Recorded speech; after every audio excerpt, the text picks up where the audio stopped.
graceful as the eye of Mo. Confident, effortless, bearded Yankee General William T. Sherman, arrogant from his infamous march to the sea. Foraging, raping, killing, pillaging. Strum Dixie down on your banjo again. Susie Friend, Reverend Dallas Waits among men. And thank you very much. Thank you all.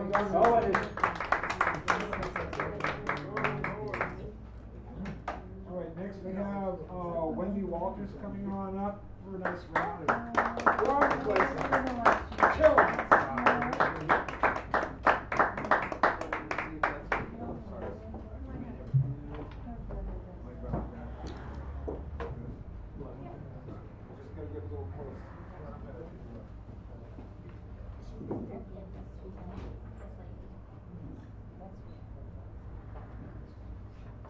So nice to be back. I haven't been here for a few moons, I think. And I'm going away for a few weeks to help my mother in Virginia. So really looking forward to seeing part of my family. I'll look forward to getting back to the Bay. Is this better? Yeah. Close enough? Yeah. I want to start with a quote from Nelson Mandela. This is just part of the quote. In the middle of the mic. To be free is not merely to cast off one's chains, but to live in a way that respects and enhances the freedom of others. I love that. I discovered that on a wall plaque in the employee section of the SFMTA, where you pay your tickets.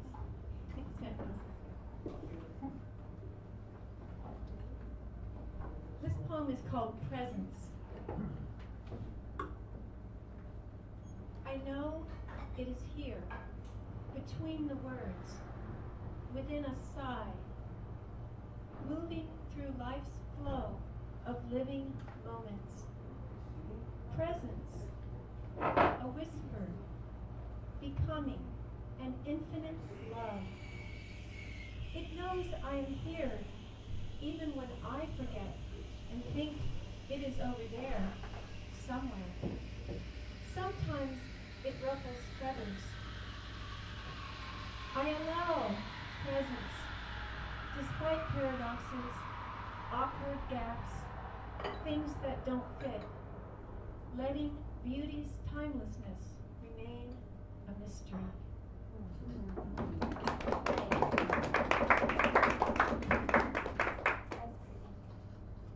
I liked that one.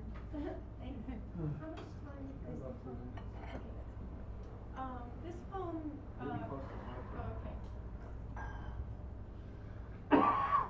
this poem was inspired when I got really disgusted one night thinking about what many cultures in the world are worshiping at this time.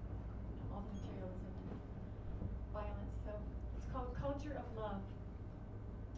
I want to start with a quote from the American Heritage Dictionary of the English Language from 1969 and 70.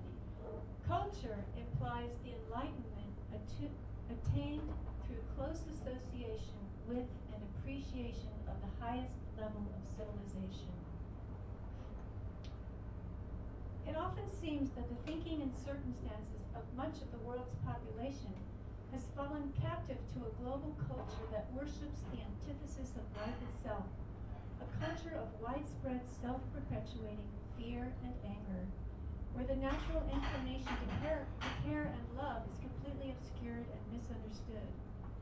It shows up in almost every walk of life, in systems of education, in so-called moral teachings, in methods of healing, and in the ways in which individuals relate to others viewed as other rather than as another being. The belief that we are primarily physical, forever at the mercy of negative forces, overshadows the spirit of humanity. Within life lies hidden a love implanted by the source of our true nature. For some seemingly unreasonable reason, glorified hatred, celebrated revenge, and indoctrination of youth and children into the destructive perceptions and expectations of the unevolved blinds awareness of what humans have in common. This is not merely referring to those that consciously terrorize other peoples or life forms. It is also about the increasingly focused power of those who govern or otherwise influence societies, which mislead out of ignorance and disempower out of fear and greed their members from discovering and trusting their own inner knowing of life's unity. Sometimes the rantings and ravings of those who lament that which does not fit their false idolized ideals only reinforces the bigotry of their own characters and the lack of civilized presence. That which appeals from and governs by ignorance cannot see that the real perpetuators of sin, entirely oblivious to themselves, are the ones with the loudest voices denouncing the sins of others. What can uphold a world based on ignorance, prejudice, and intensely negative presumptions about life, disregarding what is truly valuable to sentient beings? Such allegiance to the lowest of the qualities of mind is unsustainable for humankind to enlighten its own existence. How can life be transformed if not by an opening to the place where answers ultimately lie within each individual's own inner self, which dwells in the veiled chambers of the heart? Might not it be possible that the evolution of universes, our exquisite planet, and the human body-mind is adequate evidence that we are inherently and naturally part of some higher order or love-intelligent energy, and that we can climb out of the legacy of duality's dream? The seekers of a culture of love prefer not to believe everything their eyes see. They choose not to trust everything their ears hear. They are willing to take a chance of good fortune by being the fools who know the secret of integral living rests upon awareness, discernment, compassion, and an ability to grasp that every aspect of all life's relationships is influenced by intention and action, and that polarizing viewpoints are distractions from some great and mysterious beneficent existence. Living author, ladies and I gentlemen. realized after halfway through reading that, it sounds kind of like a treatise. But anyway, halfway through. Thank you. Thank you. Stephanie Manning is next.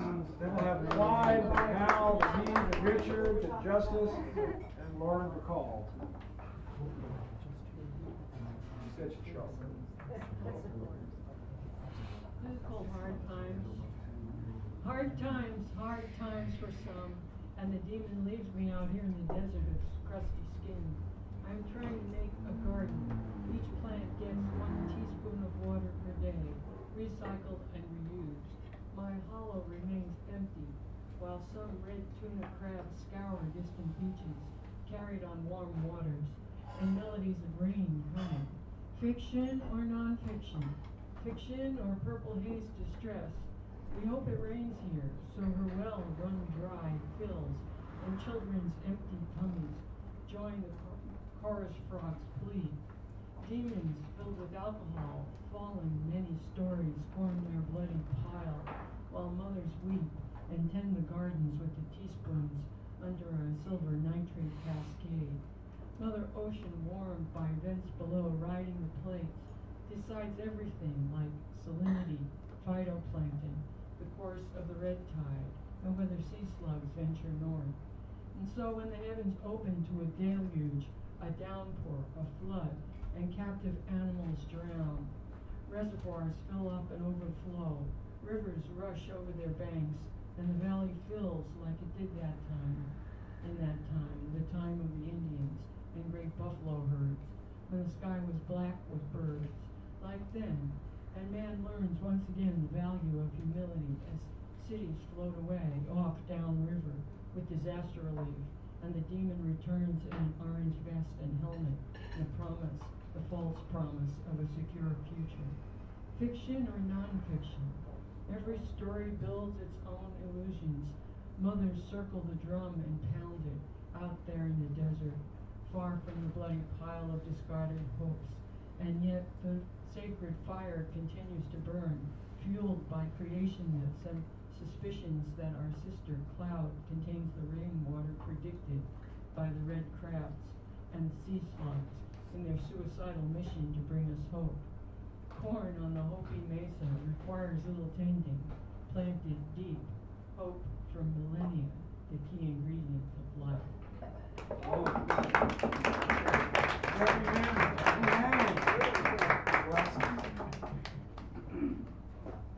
And Clyde Owen. Super nice round. Welcome him up here.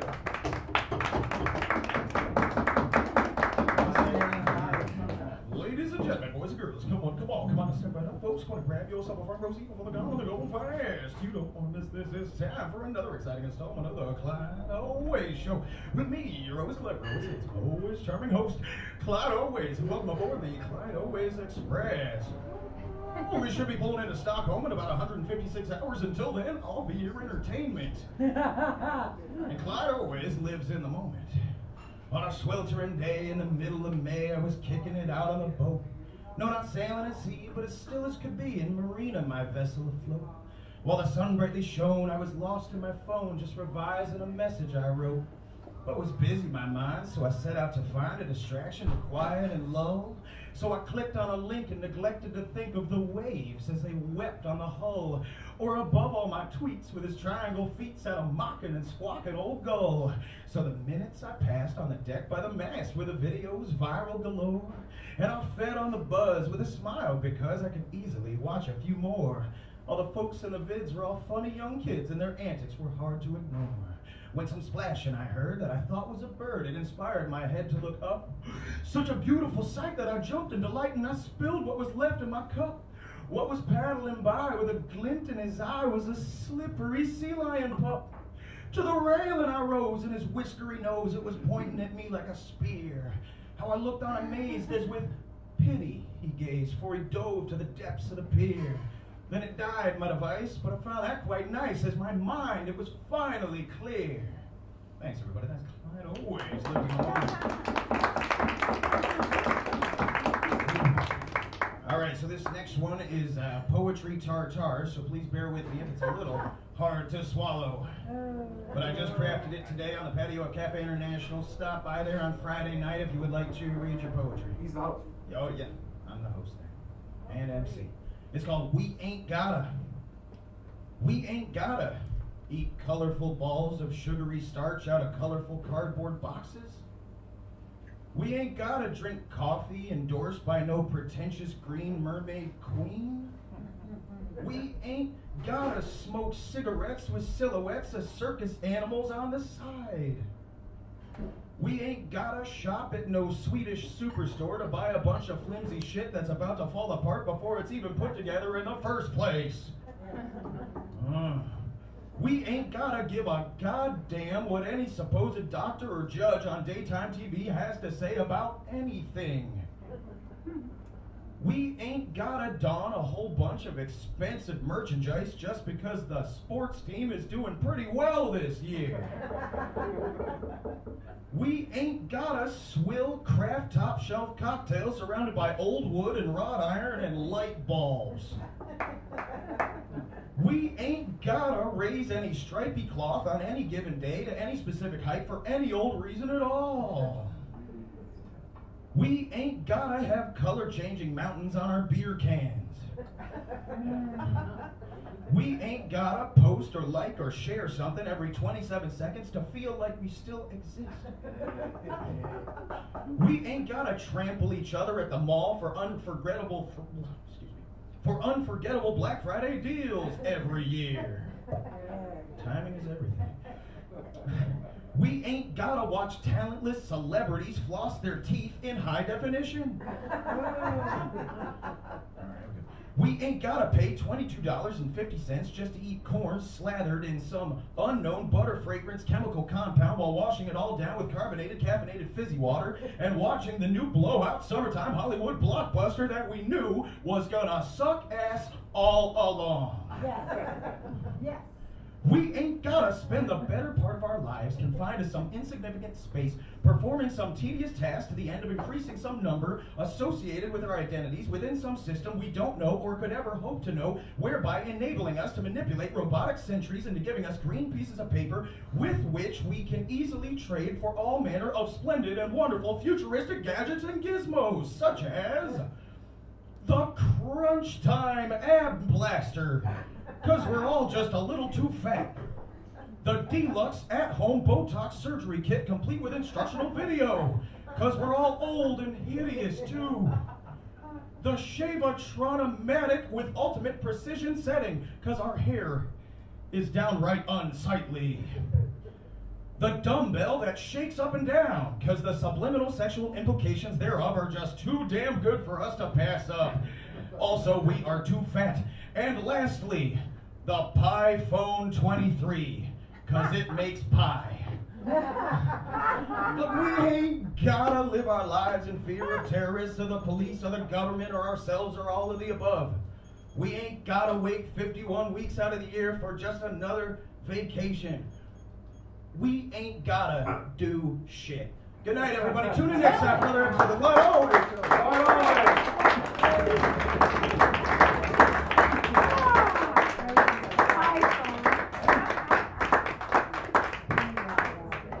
I would amend that because you do have to do shit, because if you don't, things back up. Anyway, Hal Robbins, come on up here, give him a round of applause. Or tap your pens. I hope I didn't do this one before, but sometimes I forget where I've been. We all do. No. So, Do I know you? Sweeney Among the Nightingales. What about that one? I don't think I knew you did that one. Ape-necked Sweeney spreads his knees, letting his arms hang down to laugh. The zebra stripes along his jaw swelling to immaculate giraffe. The circles of the stormy moon slide westward toward the river plate. Death and the raven drift above, and Sweeney guards the horned gate. Gloomy Orion and the dog are veiled, and hushed the shrunken seas. The person in the Spanish cape tries to sit on Sweeney's knees, slips and pulls the tablecloth, overturns the coffee cup. Reorganized upon the floor, she yawns and draws her stocking up. The silent man in mocha brown sprawls at the windowsill and gapes. The waiter brings in oranges, bananas, figs, and hothouse grapes. The silent vertebrate in brown contracts and concentrates, withdraws. Rachel Ney Rabinovich tears at the grapes with murderous paws. She and the lady in the cape are suspect, thought to be in league. Therefore, the man with heavy eyes declines the gambit, shows fatigue, leaves the room, and reappears outside the window, leaning in. Branches of wisteria circumscribe a golden grin. The host, with someone indistinct, converses at the door apart. The nightingales are singing near the convent of the Sacred Heart, and sang within the bloody wood, when Agamemnon cried aloud, and let their liquid siftings fall to stain the stiff, dishonored shroud. By T.S. Eliot, and by the same poet, this one, which I also hope I haven't said before. The broad-backed hippopotamus rests on his belly in the mud. Although he seems so firm to us, he is merely flesh and blood. Flesh and blood is weak and frail, susceptible to nervous shock, while the true church can never fail, for it is based upon a rock. The hippo's feeble steps may err, encompassing material ends, while the true church need never stir to gather in its dividends. The potamus can never reach the mango on the mango trees, Yet fruits of pomegranate and peach refresh the church from oversea. At mating time, the hippo's voice assumes inflections hoarse and odd. Yet every week we hear rejoice the church at being one with God. The hippopotamus's day is passed in sleep. At night he hunts. God moves in a mysterious way. The church can sleep and feed at once. I saw the potamus take wing, ascending from the damp savannas, while choiring angels round him sing the praise of God in loud hosannas. Blood of the Lamb shall wash him clean, him shall the heavenly arms enfold. Along with saints he shall be seen, performing on a harp of gold.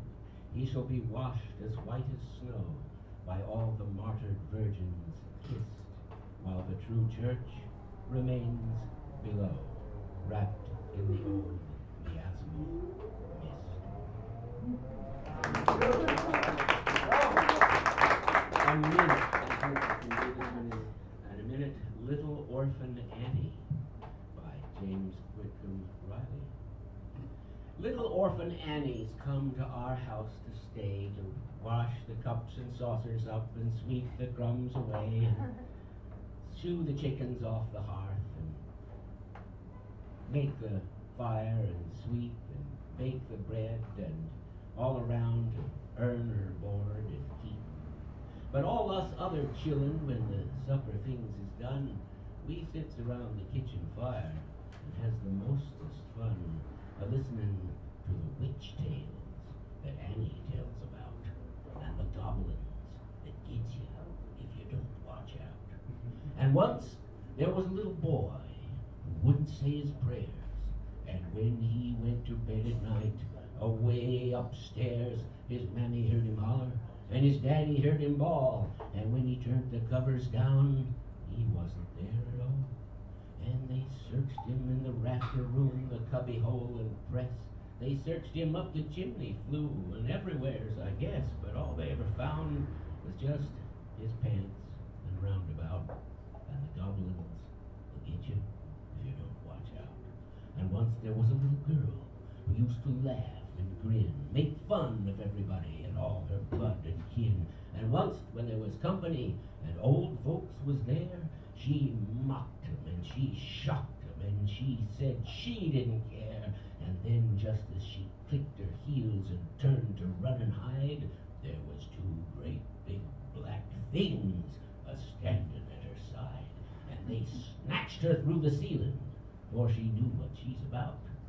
And the goblins get you if you don't watch out.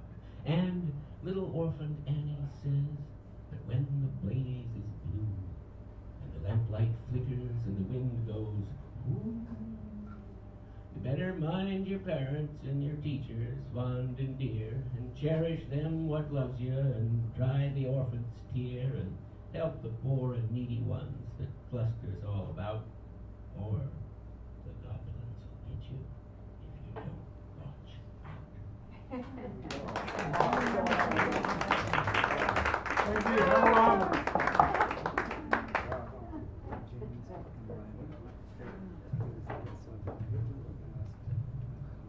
Well, I'm going to take that to a new lower level. Oh, look at my glasses so I can make my mistakes on purpose instead of by accident.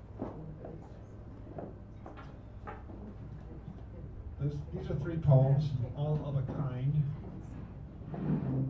And this is called Death and Ode. This cold kiss, most desirous and dizzy. The finished flesh lay still and gray. The skeleton, a trophy of scars. Its mask with grinning jaws locked.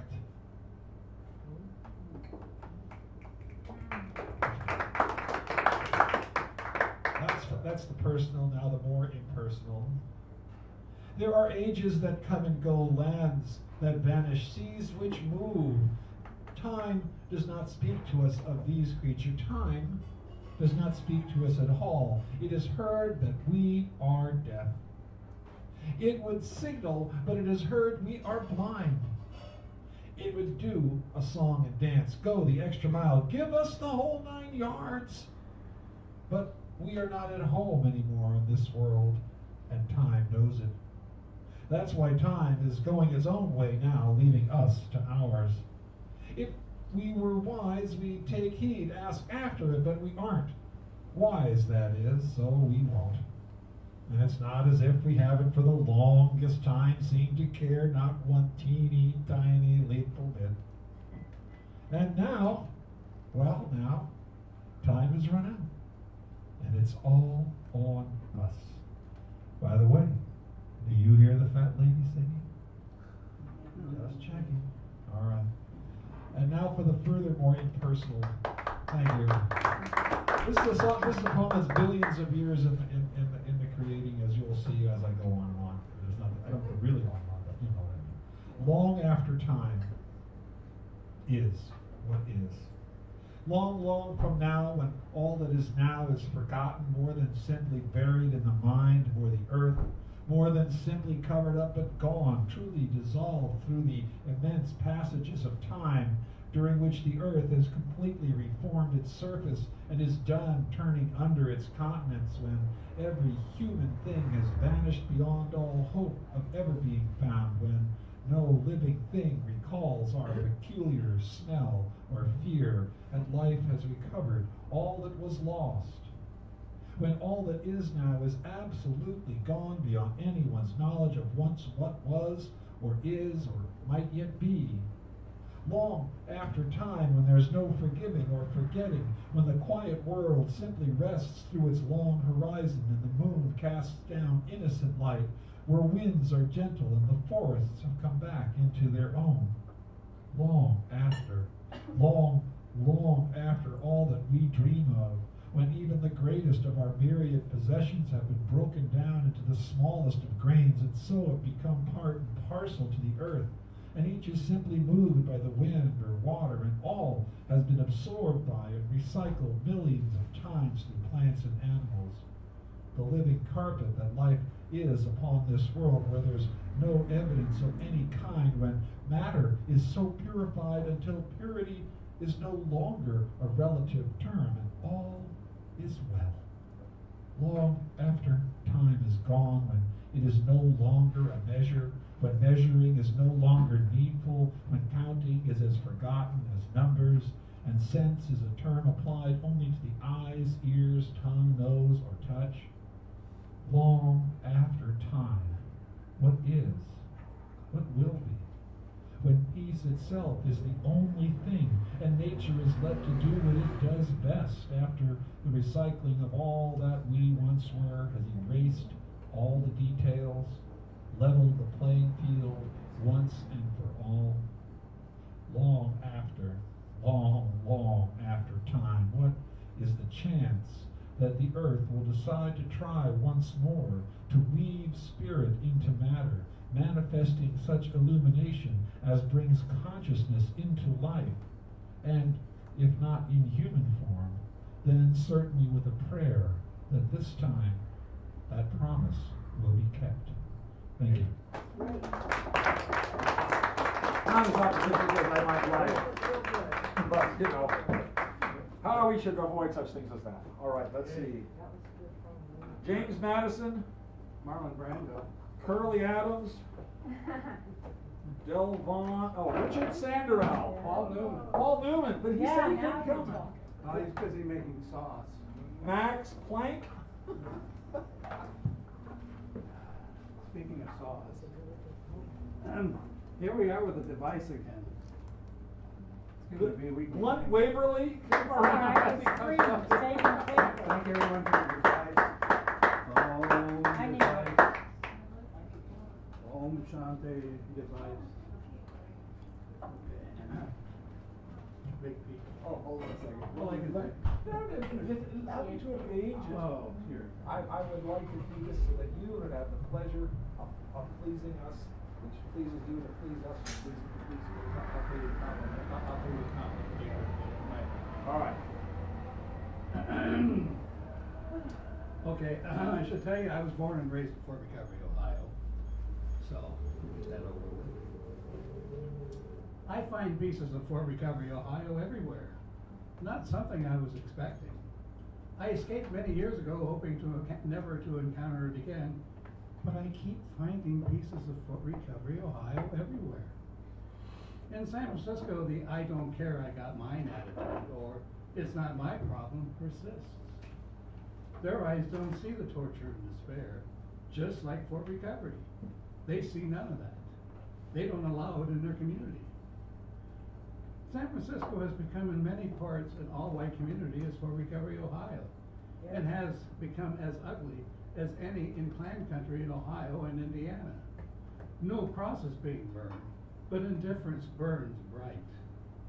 Instead of finding things the antithesis as it once was in San Francisco, it is becoming more like Fort Recovery, Ohio. I keep finding pieces of Fort Recovery, Ohio everywhere. I first came in 1967, moving here in the fall of 1969. This city was the most diverse city I'd ever seen. I fell in love with it, but it began to pass as soon as I got here. Everybody lived in their own neighborhoods, but there was sharing. We could go to the hoods and for the diversity, enjoying learning from their cultures. The blues and jazz of the Fillmore, if maintained, along with Oaktown, we could have become the New Orleans of the West. All the communities I once lived in San Francisco are now white. When I walk in the Mission, I see new cafes and bars, all white.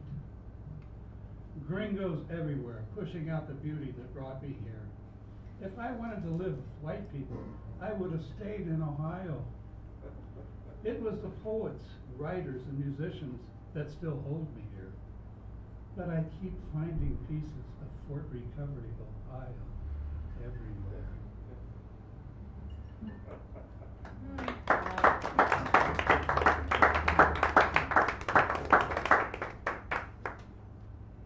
This is for you because it's something you said in the poem. So I'm rereading an old one. But I want to keep this woman alive anyway. So. And she's alive. She's still alive. So. It's called Beauty. There is a Vietnamese woman of great beauty. Aged by life and war, her beauty is of soul, heart, intelligence. Her physical beauty may have been diminished by war and the trauma she suffered at the hands of the South Vietnamese government, who only viewed her as an enemy rather than their mother, sister, cousin. This corrupt South Vietnamese government, who saw her as being on the wrong side, put her into a tiger cage suspended in air. She was kept there for a year. She was never let out, never able to shower, no place to relieve herself or to clean herself during her menstruation. To clean herself, they opened up a fire hose full force. This was done, of course, with the approval of the Usan Empire. After the war, she opened up the humanitarian sanctuary where the victims of Agent Orange could live and survive as best they can. These victims, mostly children, may have no bones in their legs, or deformed faces, spines, limbs, or cancers of various types. She taught them to make orange beaded ribbons that represent Agent Orange, which they sell to support the refuge. In other words, they are in constant financial trouble. But she is undaunted by all, and she keeps the struggle alive for her and her countrymen. She was part of the last delegation from Vietnam who came here to find out that the Usan Empire and its courts denied them justice for the chemical warfare the empire unleashed on the Vietnamese, as well as the Usan fighting forces. The delegation came when the Native people were out at Alcatraz commemorating Indigenous Peoples Day. We invited them to join the celebration with Native people and those who support the Native struggle, which is the same struggle the Vietnamese face. They were interviewed on the radio expressing how happy they were to be among the people and the people expressed how happy they were that the Vietnamese came to celebrate with them. I will always remember her beautiful smile, the warmth that invited you into her spirit and soul. There seemed to be no bitterness in her, though I don't think I could be so forgiving. She was not going to let her horrific traumas kill her or to stop her from doing what she had to do. I believe she found peace in the work that she does, and to do that, she can only do it through her love of the people.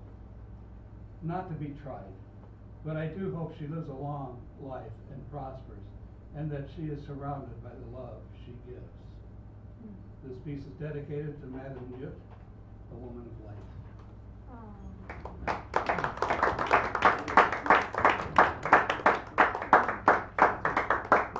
Oh, this, okay, well, well, I can close it off with tongue lashing. How can you ever be a great country when you were founded on genocide and slavery? Rome was founded by the twin wolves Romulus and Remus. USA was founded by jackals dressed as educated white men. Claiming and stealing land that belonged to the people already here, their Pope and God said that they had the right as Christians to Christianize or kill. USAN's forming a government based on the Haudenosaunee, or more commonly known as the Iroquois Confederation, refused to give women their role as a matriarchal society. White Christian men would and will not tolerate, as we still see today, where women are still second-class citizens. As one of the leaders from the Confederation reportedly said that when USAN formed its government, they saw a great light, but not long after that, the light dimmed. We are delusional that we are a free and fair country, when in fact you are the furthest thing from it. In USA, you have a right to go bankrupt if you get sick. In USA, you have a right to go bankrupt if you try to get an education, and almost guaranteed a job not in the field you studied, where you are barely able to make enough to support a family, and may have to go on welfare when you work for companies like Walmart and Whole Foods. In USA, you have a right to be experimented through the microwaves of cell phones and Wi-Fi, and through things like genetically altered foods, just to start. You still believe that you're number one in almost in all areas, when in fact you're not number one in any of the areas except in the military, and in that, you're not all that. The empire has always been made for the rich, wealthy white people, and yet you will die believing that you are free, and that if you just work hard enough, you can make it to the top. The truth is, you were always free. You will always be free. You just enslaved yourself with a little help from your friends. Your country was stolen from you, and even before it began, because it was stolen from the Indian nations. This empire will be short-lived, as well as your pretensions. The tribal rich will then move on to another empire, where the people of the new empire will decimate one another, as you have done to yourselves.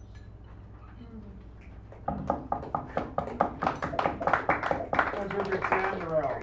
All right. And before we get to our feature, we have Justice coming up here. Oh, okay. All right. USA. All right, then that brings us to our details of the evening. Who's going to go first? Stephen. Oh, I get to read this? Yes, you do. Oh. Thank you. Thank you. Before you start, Yes. I want you to know that I'd like you to put the microphone aside, meaning against the Yes, bank cap I on the will right do that. side. As you directed. request, Yes. so shall it be. Yes, it should be. Imagination's own your activate and forward. Oh, reading it backwards, I'm sorry. You're free to do what you do best.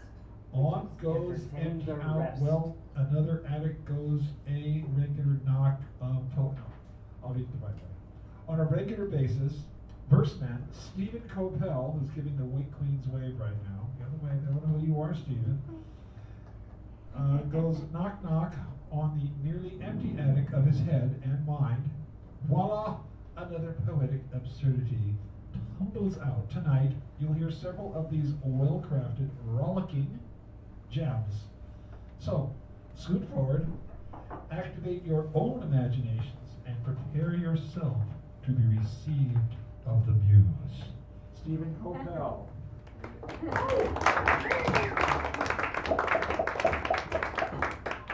Notice how I moved it to the side.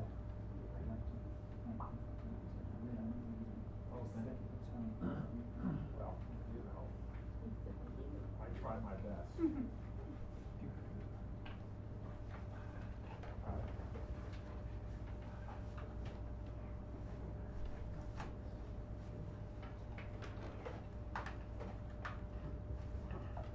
Oh, he said he's not gonna do dancing tonight, for those of you who came specifically with that in mind. You get our money back? That's up to him, I already cashed the check and had my lunch. While still a student, Ezra decided to sell his poetry by the pound.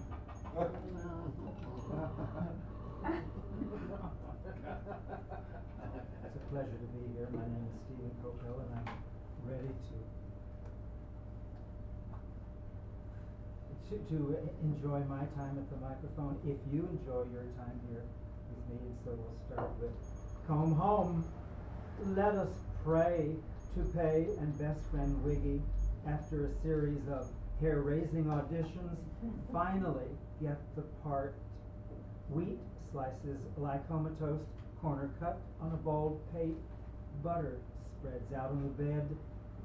After cutting classes, a herd of cows, all hard of hearing, choose to join a lactator's local.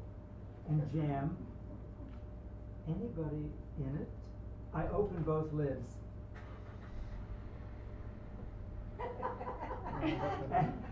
The highway patrol south of Solvang police every gate left ajar when the Masons departed.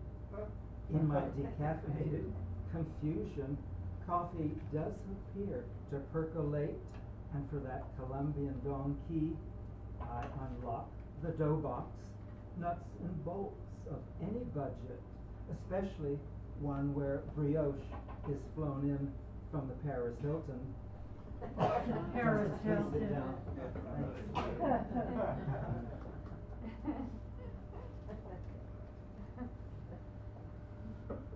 The next piece I'd like to read, I have several here, but this particular one, I'd like to dedicate the reading to Clyde Always. The title of the piece, Bar None. In our town of rednecks, buffed pecs, and pale shoulders, appetites are rarely curbed, so cocktail shakers take their business to every sidewalker in sight. There's absinthe hanging around a cluster of plump apricots. Spinsters Delia and Dahlia Divino wax most eloquent after double teaming on New Mare Chardonnay. Cross walks backwards into Margarita's backyard. Barber's gin and tonic ply their trade at the corner of Hayes and Stupor. Outside the trattoria, cello players bow a tilt, sauced on vermicelli. I'm the harmonicist by a wine glass, always full. And of course it's dedicated because Clyde's last name is, we all know it to be, Flemish. Leaving the boys at the beer bucket, still savoring a two-bass hit, smell of uniform, pleated shoes, and visored cap. From out of left field, I caught a cough, harsh throat tickle. Me and my knit bent over, fumbling. I swore before almost dropping this respiratory foul on a magazine ad for a Swedish suppressant.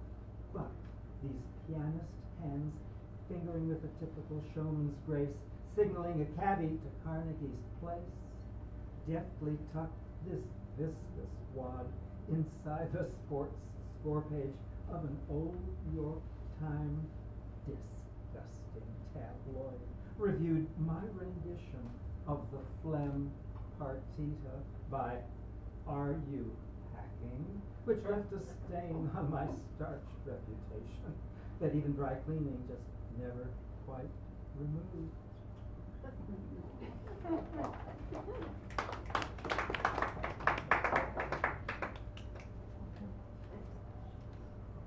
tender and absurd. To the moon, a howl, and in a woof woof piddle puddle fit of pique, Pluto steals the rings of Saturn, spot welding each to muscled Mars' uneven bars, a few milk, some dark, radioactive, on alert for isopoda, impetuous, horny, commanding chaste Mercury, give chase, begging for her Fahrenheit, temperatures rising.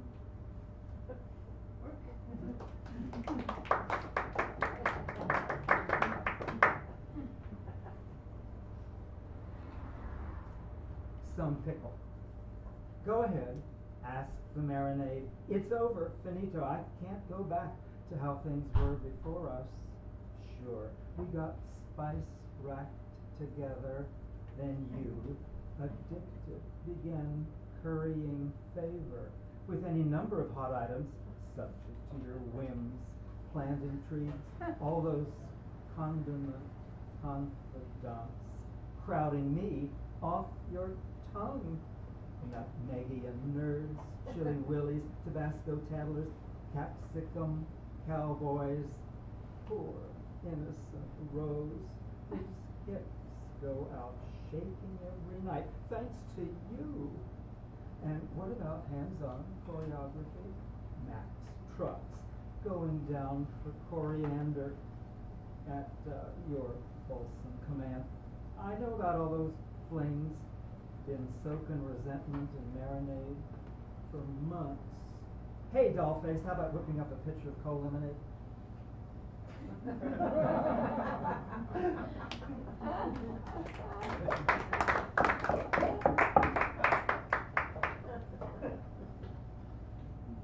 Be wary of Mary, afloat, feet flutterer on a celery stalk in this, his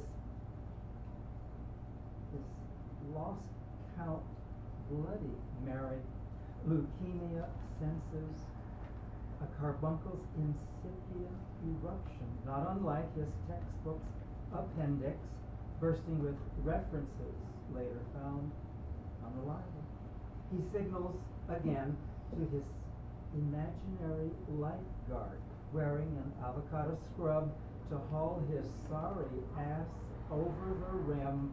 Out of the rhyme he declines to declaim, gingerly stepping into a pair of trunks, Alfred Hitchcock props, his better half in Louis Vuitton,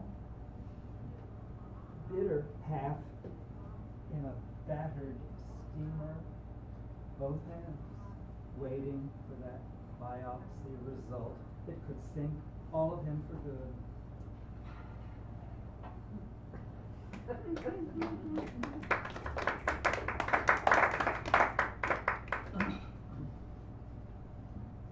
Blockage.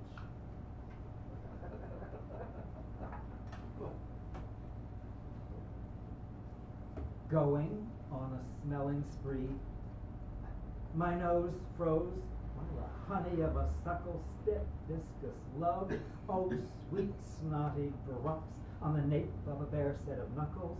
And the chuckles in my attic warm the itchiness of static, and I feel one sniff away from a hard rock'em sock'em sneeze. And if I take my standard pose as a poet spouting prose, that shake will clear both traffic lanes, eliminating those nagging nasal pains.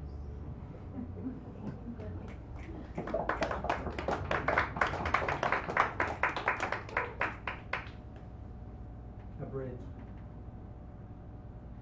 Engineering with an Egyptian ruler, Sefti raises the bridge of his nose after measurements reveal one nostril is one ox lip lower than the space a face might make, smelling the selling of out-of-date perfume.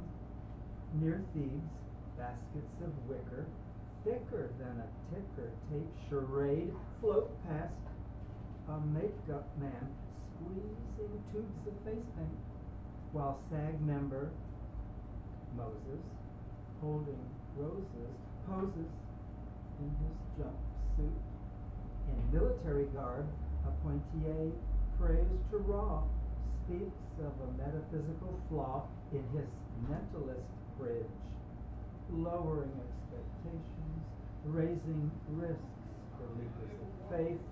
Rah-rah jumpers in midair states of mind deny they intend to frighten Pharaoh's forces into the river of Noah return.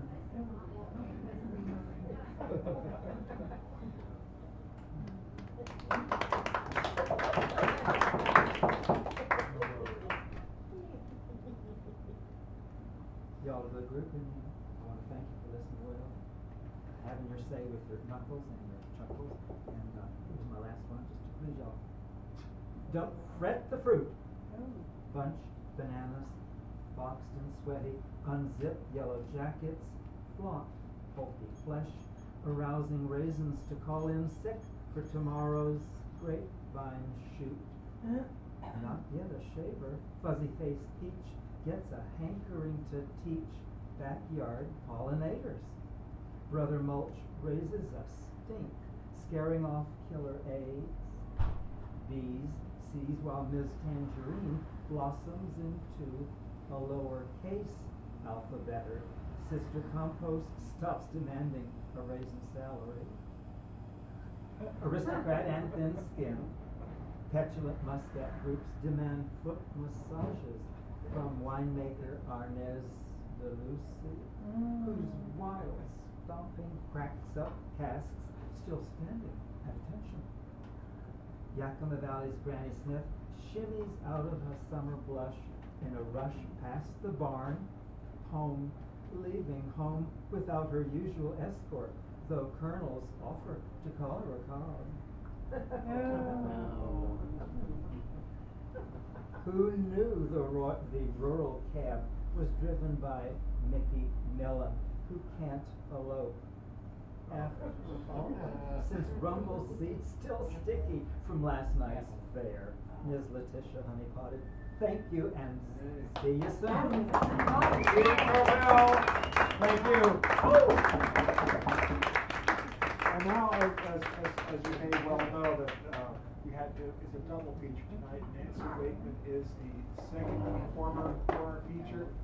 A really good reader, focused. I mean, do not let the quietness distract you from what your mind does in the course of hearing what she has to say. Beautiful voice, a great spirit. Nancy Wakeman, give her a nice round of applause. Thank you, Stephen, for advising me of that. I wouldn't. And of course, she would have had to. We were looking to correct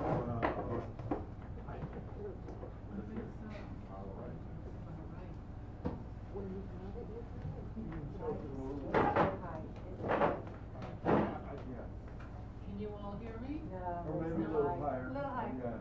Get really close. Now, can you hear me? Yes. I'm going to start by reading some older poems, and then I'll read some newer poems. And thank you all for coming out tonight to listen. This one is a story of kisses. The day I was born, battleships slid into the ocean. I floated out of a dark dream. Kissing air, I lay on my mother's belly, searching for her nipple. I kissed sisters and cousins, teeth sweet with chocolate, salty necks, sandy hands, as the last days of summer ran down my legs. Kissing Emmy Lou, mouths full of wonder. What was it like to see through eyes the color of sky? Kissing Skippy, who smelled of lead pencils. He ran when I lifted my skirt. Jesus promised paradise.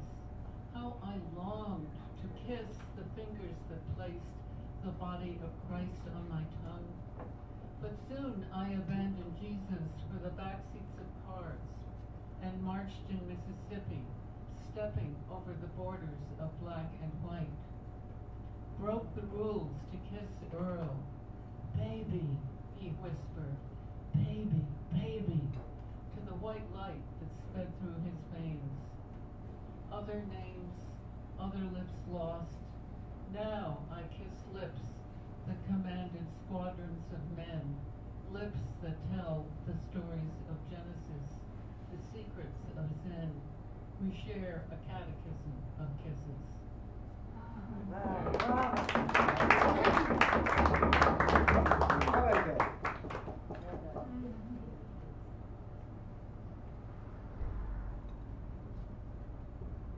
This one is called Prisoners of the Earth.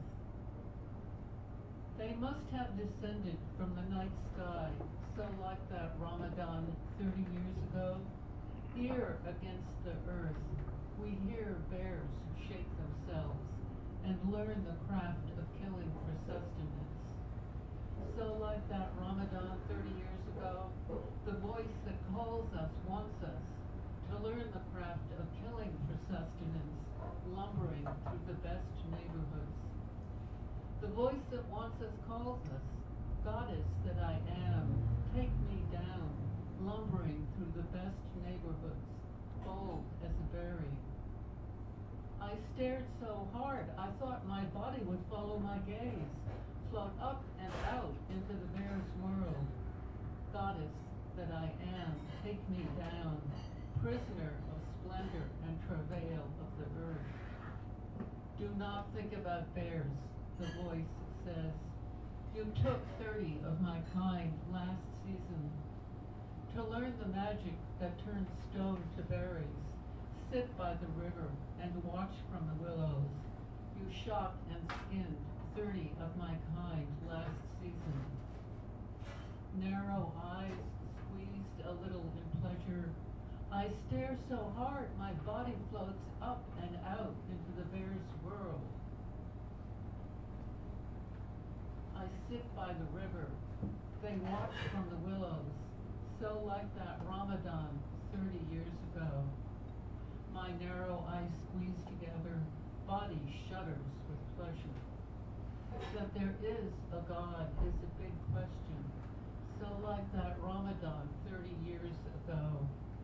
When I descended from the night sky, the divine lover told me not to look. But my feet feel the throbbing earth.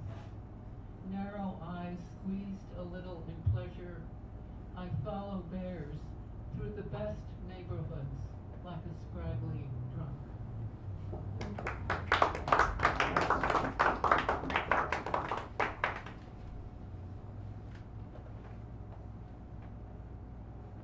And this one was inspired by my old boyfriend. Your garden. All summer you squat and stoop. Ancient haunches bobbing between cannabis collars charred. Arms grow gnarly as branches. You hear jays and crows feathering the air, slip away with snails. Toes rub roots, become cloven hooves. Sap rises through your limbs. Hair curls around thighs, Michelangelo would have loved. And the fruit hanging between your legs. So few words for this part of the body. Return to Indo-European roots. Testicles, testes from Old English, related to all those other testy words. Testify, a test, protest, contest, detest, testament. Testes in a sack softer than lamb's ears. And your penis, phallus, cock, jade stem. Forget those tiny words. Willie, Peter, Weenie. Swollen and throbbing, filling the womb of my hands. The holy trinity of your sex. The pissy scent of your perfume. You push plums into my mouth. Tell me to bite through sour skin to taste sweet flesh. But all this is folly to the 21st century. Your sharp-eyed neighbors think you've gone to pot. Forget to lock the gate. What do they see? A fat old man with a cane, a barefoot woman buttoning her blue jeans.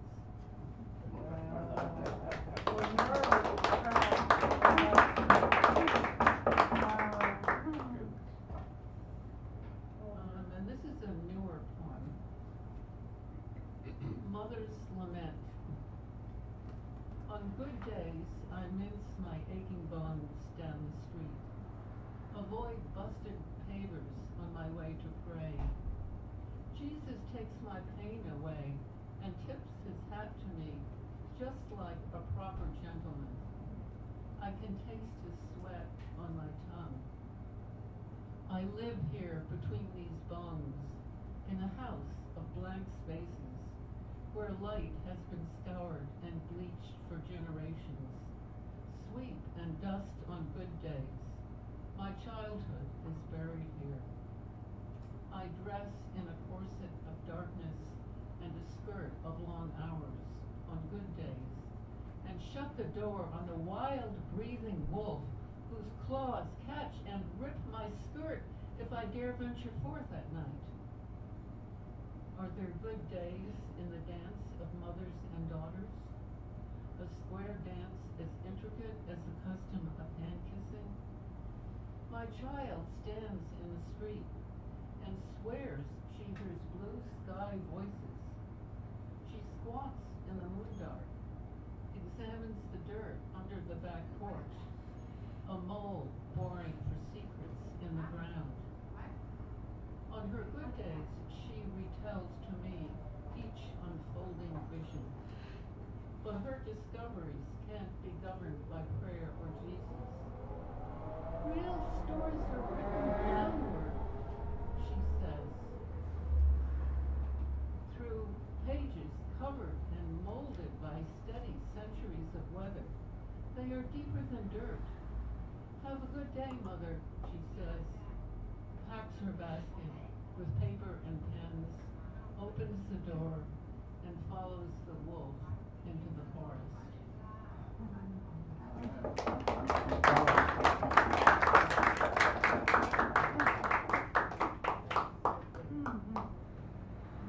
And this one, I was looking at the Sunday New York Times on Sunday, and they had a section on beauty, and there are some pictures in there, and according to them, these women are the face of beauty, and they weren't even women, they were teenagers, like 16 and 17 years old. There was one woman who was about 40 years old, but the others were all teenagers. So this inspired me to pull out this poem, and this poem is or a rant is dedicated to Bob Dylan. When old, do we say nothing? Aging faces covered with scars and wrinkles, bodies flotsam and jetsam on the shore of youth. Does the mind learn to tiptoe around the heart, burning with the intensity of life? When old, say anything crazy. Explore the Pleiades, migrate with the monarchs.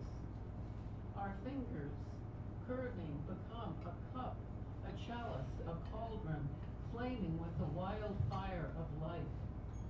The young do not see or hear, stare at their cell phones, follow their tweets, fear arcanes and wheelchairs. When old, say anything crazy. Follow the song of a real canary. Give the shirt off your back to your brother. Share your cake with every queen and dictator. Decorate their heads with lipstick kisses. We old ones pretend to be asleep, but we are listening as night falls. Not dark yet, but it's getting there. We old ones covered with scars and wrinkles, wreckage of life fiercely lived, hug and kiss until dawn, feed the sacred fire of life, sing with poets and canaries, question everyone, even Socrates, who questioned everything. When old, say anything crazy. Oh,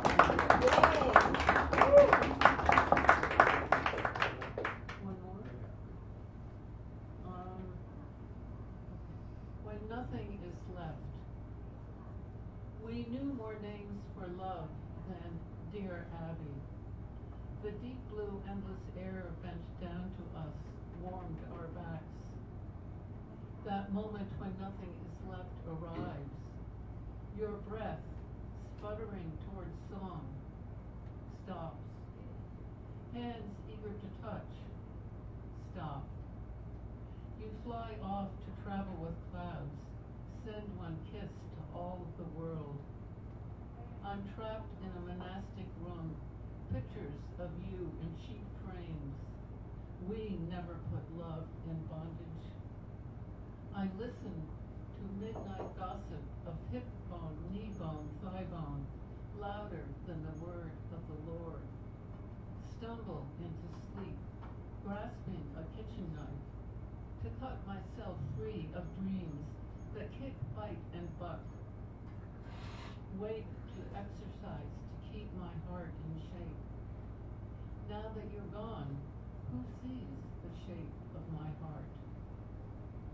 I bow down to the butterfly that lives as long as a wingbeat. Does it remember the cocoon, the worm? Thank you.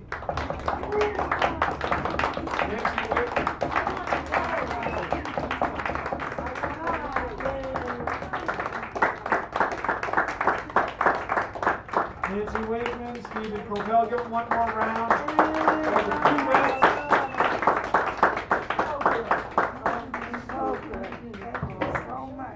We're going to take a brief break, about 10 minutes-ish, maybe a little less. We have Philip Zimmerman and Garrett Murphy coming up after the break, and Steph, if he shows, I don't think that's going to happen, so it'll be a very short time after the break. So enjoy yourselves, schmooze as you might like, annoy Stephen Copel if you possibly can. In just a minute.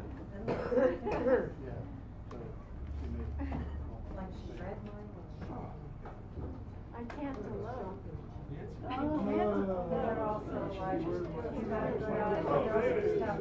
Not dark yet, but Getting there.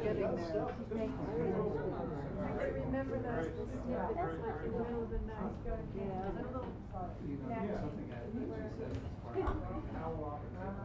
Yeah, I have a question for you. That was great. I wanted to hear that. Well, it's sort of a question. You know, I was talking to some people about I hope I making speeches, and they said a lot of times you have a middle, beginning, and what does Dylan do? And all that songs, what does he do?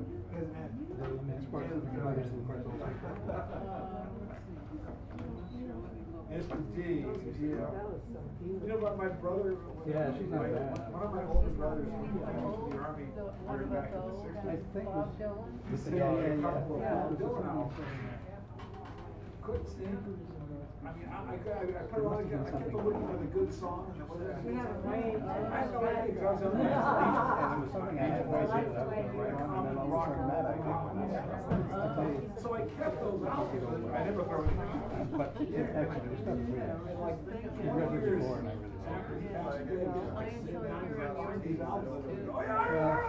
thank you, I appreciate it. But I remember something like that. And his, at least I still got a sense of humor. I like it. Anybody can make me laugh. I'm proud of that. I was.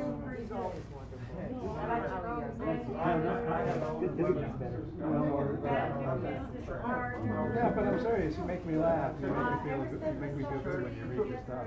So anybody can do that. Okay. Oh, you take your cook it. I submitted for Quiet Lane. You're so quiet when you sit here, but your voice Parties is like so that. You haven't fought Put a record on and play it for a while. Yeah. We used to do that. Oh, I said, please, quiet line would give them hell. Now you gotta make your next case. No, I never have. Okay. They got a certain flavor. No, but every time I come from San Francisco to see my aunt, she brings me into different events, and it's so nice. That's what Charles is trying to kidnap that style and bring us to I said, when she sits here, she's just so demure and quiet, and her words are so wonderful. Maybe that'll be a New Year's resolution next year. because now they're all sounding similar alike. And trying to little bit. Have you written poetry for a long time? As glorious as it is. You must have quite the collection. Yeah, it is. It's too Are you cold. from the Bay Area? Or where are you from? You are so from yeah, in Boston. Yeah. And then I went back to Florida because he wanted to. Yes, so is she. Milton. And it's Okay. Yeah, she's from the north, yeah, from there. And then she and my dad met in San Francisco. And they got married here in 1976 on Lincoln Golf Course. And they lived here until 91.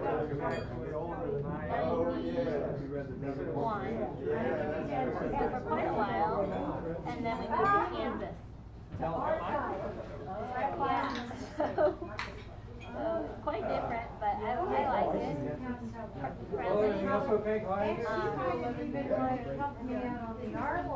But quite different than the city. I know, she wrote it, and I just traveled.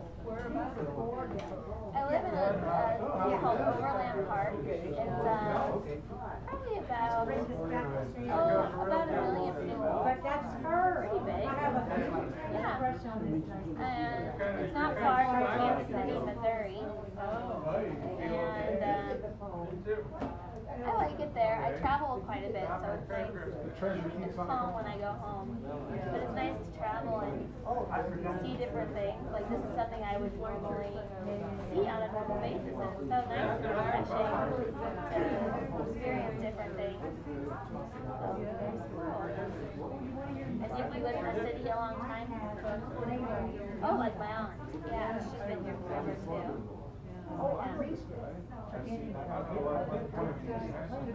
That's what she was telling me. Just a lot of different.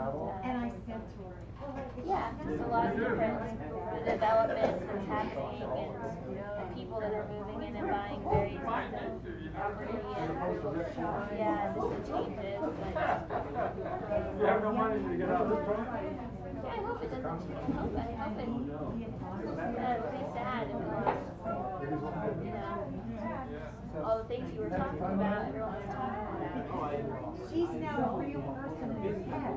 Yeah, but you have children? Do you have any children? Oh, no, this is Just you? And how long have you been friends with Steven?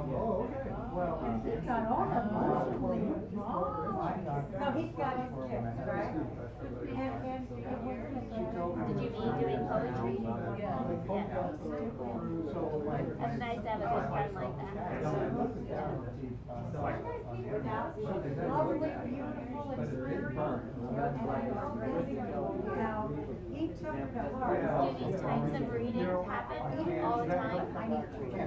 Or are they only on special occasions? It's a kind of elation when I started, but I ended up better. I'm so That's great. Oh, my dad would love that. So this will go. I think my dad met Steven. I think so. So anyway, Yeah, because he was here a couple of years, like a year or so ago for a couple of weeks. And he and my aunt met and they really liked each other. we worked really hard together. My dad's very colorful. So, oh yeah. So I'm sure that they got along pretty well. The Jewish guy. I like how Steven's poetry was on the different I really worked hard. different shapes. I like it. Yeah. Did I? True performer. Yeah. Right, yeah. Does my aunt ever read? Does she ever read poetry? And I'm trying not to mock her.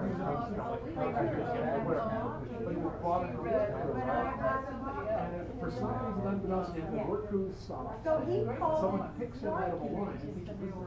right? So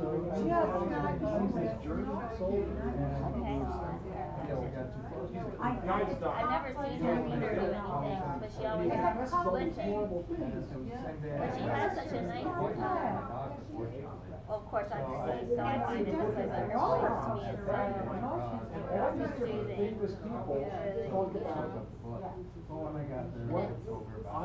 Kind of like a song when she talks.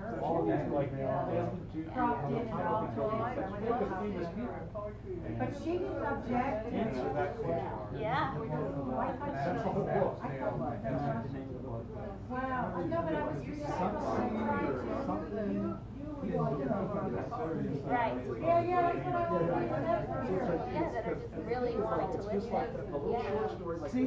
Well, I found your poetry very, very enthralling. I really liked it. Yeah. I can't tell you. I could see why. I mean, I can tell you what I think. Why they had you guys in the end. Yeah. Well, there are more poets coming. Oh, really? Yeah. Oh. For another thing later? For more? More readers? Yeah. She gave it to me like a block with no. Yeah. We're always stronger. That's how we always code. Yeah. Because she doesn't have the ear. Ladies and gentlemen, we are back. And to take care of the second half of this big and lovely shoe. Big shoe. Remember that? Who said that? Ed Sullivan. Thank you. We're back now. Actually, this is my front. We only have a couple of poets before the end. We take care of these wonderful, fantastic prizes designed, like I like to say, with their minds in mind. And two poets we have coming up. Philip Zimmerman, then Garrett Murphy is our closer. So, Philip, come on up here and we will give you a round of applause. I gotta make sure I get this correctly. Here we go. Is this right? Give him a nice round, please. Warm it up. Second half of the show.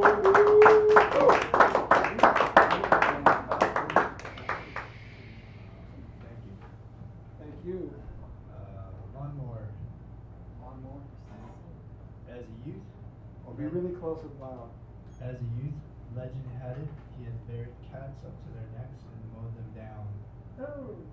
Now, a penitent barber, methodically shearing the regulars' heads of their thinning lawns in a small Oregon town. I went and did obeisance, received the obligatory nick.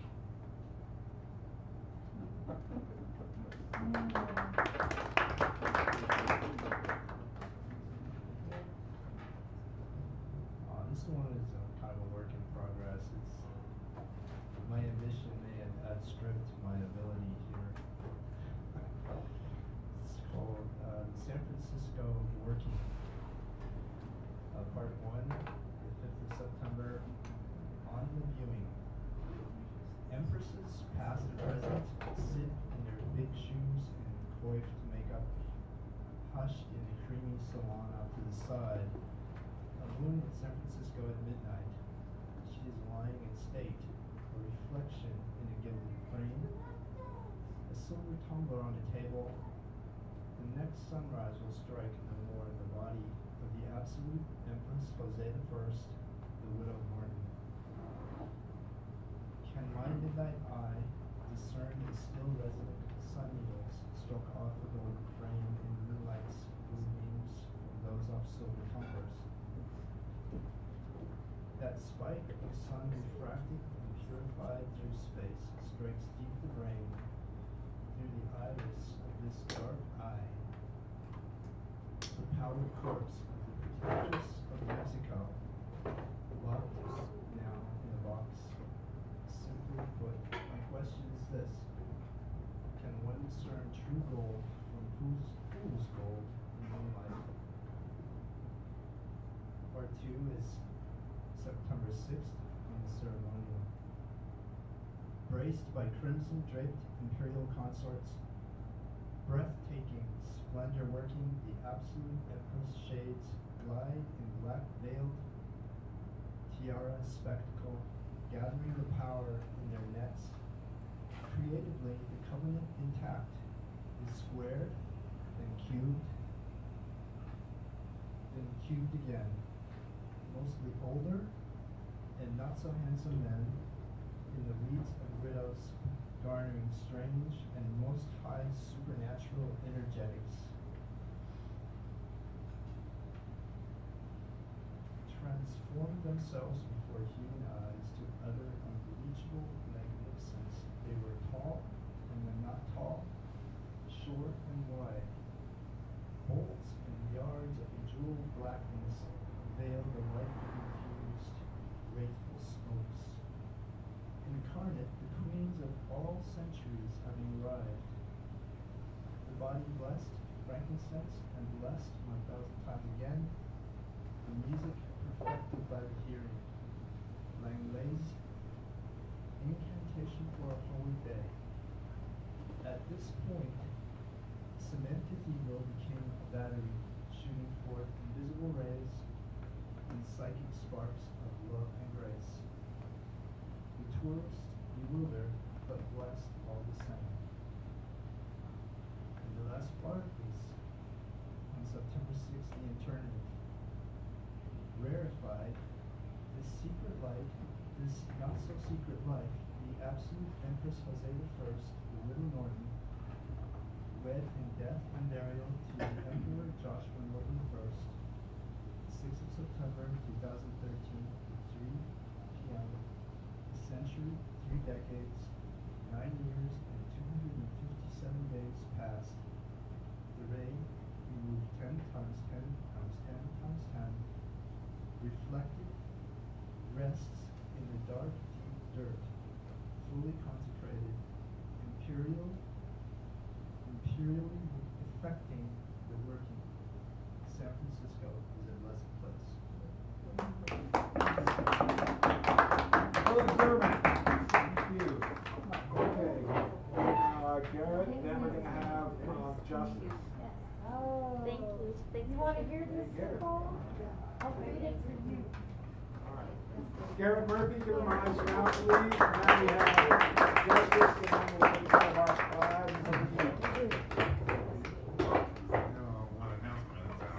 Next week at this time I'll be at one of the features at Passages at the Lake, the 14th edition of that series, and it's taking place at in the terrace room of the Lake Mirror Hotel, which is on 1800 Madison Street, just off the next to the Lake Merritt in Oakland, starting at 7 p.m. Very good. Yeah. All right. Now I've finally gotten a new piece written. This is called the 2015 Oppressor of the Year. Whereas you have lived by the credo of claiming to speak for the oppressed better the oppressed ever could, whereas you have claimed to act for their own good, but really more for your own, whereas you crave to be part of a movement, especially as its leader, whereas you have woven an imaginary tale with the most succinct blend of hubris and delusions of grandeur, you have provided a grand example of the classic and quintessential qualities of being an oppressor, and all while having your prey believe you a friend and ally. Hence, it is our honor to award the 2015 Oppressor of the Year award to you, Rachel Dorisol.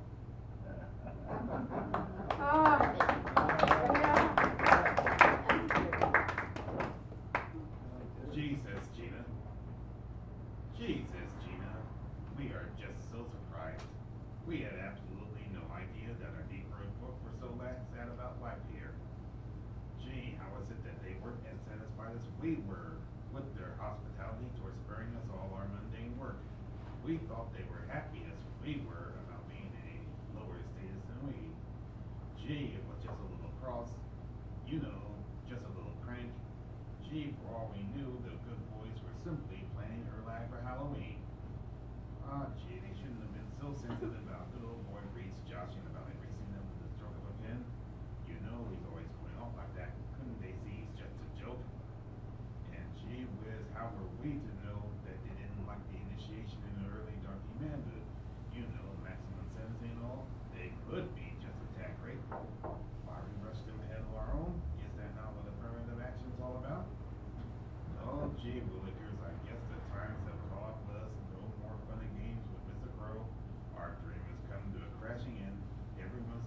talking now, even with our strongest supporters in years in power, we're just going to have to get used to the terms Black and African American, let alone sir, madam, Mr., Ms., Doctor, or even the dreaded first name.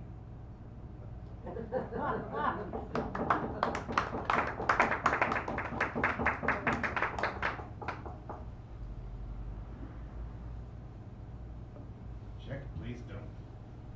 Okay, your state ID, check. Check. Your driver's license, check. Photo ID, check. Vehicle registration, Check. birth certificate, Check. passport, Check. marriage certificate, Check. doctor's verification, Check. power of attorney, Check. high school diploma, Check. middle school diploma, Check. elementary school diploma, Check. proof of residential living for the last 20 years, Check. military honorable discharge, Check. proof of mental competency, Check. all this stuff just to obtain a gun? Gun? What gun? This is the voter registration line. The gun owner's registration is a fast express lane, the one with fast tracking processing. No waiting there, not ever.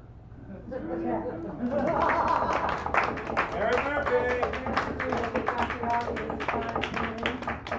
Justice, will please appoint your closer before we take care of these prizes. Tell you, this is where we get no holds barred. I'll get ready for a ride. Hella spiritual. Hella spiritual. Namaste. My name is Petal, delicate Petal. I am a very sensitive soul. I feel a lot of auras right now. I'm getting rejected here tonight. I have a lot of allergies and sensitivities. That goes with being a super sensitive soul. But yoga breathing is really helping. My throat chakra is really open right now. And my hips. My Reiki master told me to tell my yogic masseuse to go really gently when adjusting my aura. It is rose quartz right now. I am vibrating on an exceptionally high frequency. Being vegan helps. I wash all my organic fruits and vegetables 4 times in fresh rainwater. By the time the gentle rains descend through the planet's atmosphere, Goddess only knows what's in it. Still on the karmic balance sheet, I do a lot of good works, volunteering to counteract all the toxicity. I am well, I am balanced. I am well balanced. I raise money for the dolphins. We give it directly to the dolphins. No middleman getting fat on the contributors' funds. No power shopping on the dolphin dime. My spiritual development took a bit of a setback last night when you said I wasn't fake. Fake! I am one of the most spiritual humans in the entire Bay Area. You don't get more authentic than me. I am connected to my community, asshole. I was profoundly disappointed in you. My therapist told me I project inwards when I'm angry and take it out on myself. That is why I smoked the whole pack of Camel non-filters and ate the mac and cheese and the chocolate cherry cheesecake. Damn, it was good. But it really was all your fault. But I'm so much about not being in myself that I took it out on myself and drank those 9 Southern Comforts and Coke. But there was little comfort there, Southern or otherwise. But it's all good, it's all right. I meditated this morning and went to Vinyasa Yoga this afternoon and really committed to all the poses. My downward frog was on point. Some of us are really spiritual, you know, just not you. I will be the calm in the eye of the storm, the delicate stamen of the flowering bloom, the center of my own mandala.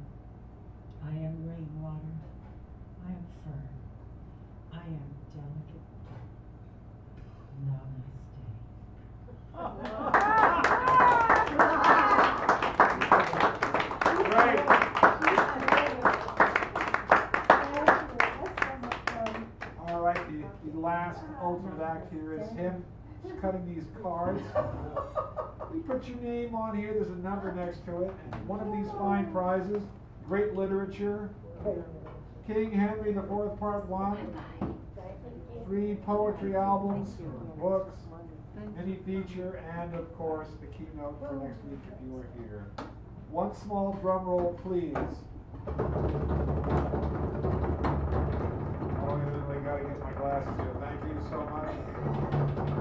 Oh, for God's sake. Get the glasses.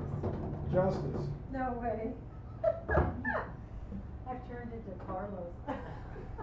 He used to He used to win every week. Yeah, he won a lot of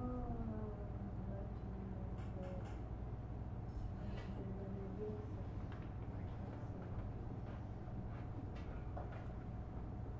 All right, there we go. Take it. Nancy. Yay. Oh, I get to pick? Yes, you must. You don't have to pick, but you may take one of these and decide what you might like to do in due course, as they say. So this only goes up to like late 1600s. That's part one, poetry, poetry. These, if you come next. Nice job.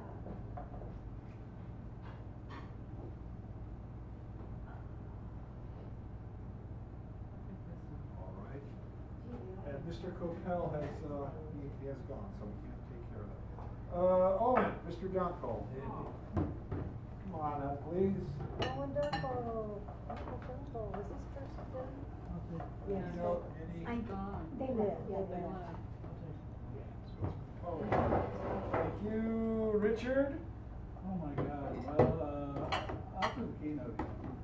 I like that. Yeah, I like to do other people's stuff. You gave me your card, didn't you? Shall I leave that for you? Yeah, I think. Yeah, I did. Yeah, you got it. John did that. And Miss Wendy Walters. No, did I win some? Huh? You did. You did did, win yes. something. So, I won't be here next week. oh, so you might. That might be. This is only part. This is only part one, so it's not the whole thing. Yeah, I'm gonna be away. Good job. Susie, no. I think we already have some. Okay. Thank you. All right. I like your. Hello. I didn't Ooh, No, I printed Mr. Murphy, Garrett. Oh, I usually give credit, I forgot. Two prizes. oh. She read this agriculture. Hey, Well, I'm actually, going to be Top of here. the March weekend series. Oh. And then said at the end on the mic, this is one of the best nights of my life. She was so thrilled to be at the top of the March. She's from Australia. Oh. And is in It might be teaching something. in the master's program, she's getting the master's and teaches 200 students. Ooh. So in honor of that night, I commemorated the night. Oh. And, Al. Yeah. You So have, I you have found the King or image. King. Wow, that's You nice. come next And week. she photographed my work on her phone and it was skewed to fit. I said, "What's wrong with it?" She says, "Oh, you can't do that." It's only part one, Yes, you though. can. There it is. Are you thinking? I own it here. Okay. I guess the mini feature that we if I You're welcome. The downward frog joke was great. It's a downward dog. I was trying not to. Okay. But I like the way she fleshed out. Okay, so I'll put you there and then with, And it's Buford consistent. We worked really hard on the editing because there's a gap Thank you. with British thank you English so and much. American. Some things just don't. Thank you so much for coming by. So we were I both salute like you. the spectrum of the piece. My mother salutes you, my father salutes you. Come back next Wednesday, same bat time, same bat station. With Gary Turchin will be the feature. 7 p.m. Line up, sign up, reinvest in today because we need you more than you think you need us. So if you want, then you can have it. Okay, thank you.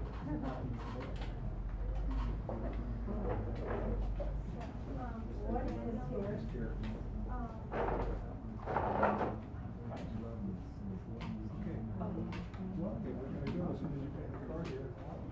I have a ton of stuff to grade. I get the card, then we'll go.